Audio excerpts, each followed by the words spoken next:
Kaibi, nandito tayo ngayon sa EDSA, dito sa may Green Hills, corner Connecticut, malapit lang sa CLMC building. At this time, Kaibi, nandito tayo sa Meta Motors Group, Ride Your Dreams. Kaibi, multi-brand of electric scooter, electric motorcycle, ang kanila pong ibebenta rito.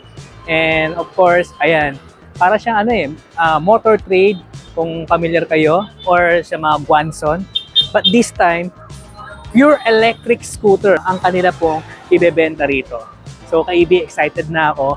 At isa-isay natin yung units nila na meron sila dito.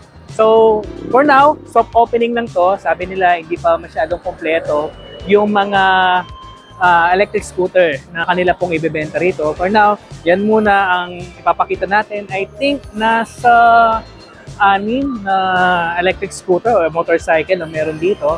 So, tara Kaibi, let's go! Welcome to Go E-Vehicle, your go-to channel for electric vehicles, including the latest trends, updates, insightful discussion, and EV reviews. Ito yung iV4, okay, ng iMotor. So, isa Thailand brand, electric scooter. The classic looks or Vespa looks yung kanyang datingan, di ba? And also, kung ayaw mo naman ng classic look or scooter, ito, e-motorcycle naman ng Grand Sportivo. So, look at the design. Bulky ang design natin nga. Buksan nga natin. Ayan, oh. Let's look at that, di ba? Napakaganda. So, meron DRL light. Pure LED na rin kay EV. Mukhang hindi nyo na makikita eh. Anyway, ayan, kung gusto mo na ganitong electric bike or electric motorcycle, parang mini big bike na rin to, ang datingan niya. And also, ang ganda, no? So, ito ang Grand Sportivo. Para siyang Kawasaki type na big bike, di ba? Magandang electric scooter din to. At one of this day talagang ite-test road natin to dito sa Maynila. Alright? Punta naman tayo doon. So, Kaibi, this one ay familiar na kayo. Dumana sa channel natin to. Ito yung in-unbox natin last time.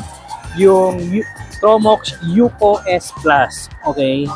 So, alam, electric motorcycle or electric bike ito na dating sa performance, I think is good na rin to. Hindi ko pa naman to na-test drive Kaibi sa mga malalayong lugar. Na-test drive ko lang siya within the area lang.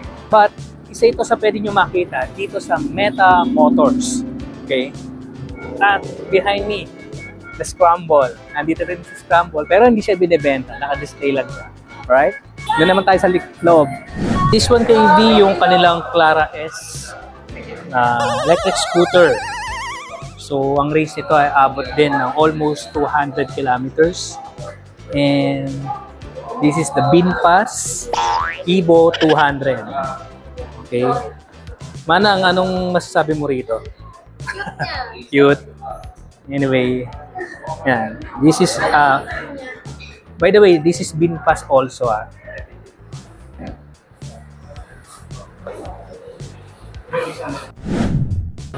Okay, KV, ayan. Nakita niyo naman yung mga electric scooter na meron dito. At soft opening pa lang ito kay EV. Kaya konti pa lang yung mga EV nila na nandito sa kanilang showroom. So kay EV, ayan, if you like to learn more about electric vehicle and mapa 2 wheels or 4 wheels, meron tayo dyan sa ating video section. And of course, please subscribe our electric vehicle channel, Go E-Vehicle, sa YouTube. And of course, meron din tayo sa Facebook page, Go EV. Again, I'm Mart from Go E-Vehicle, your electric vehicle channel. Let's go!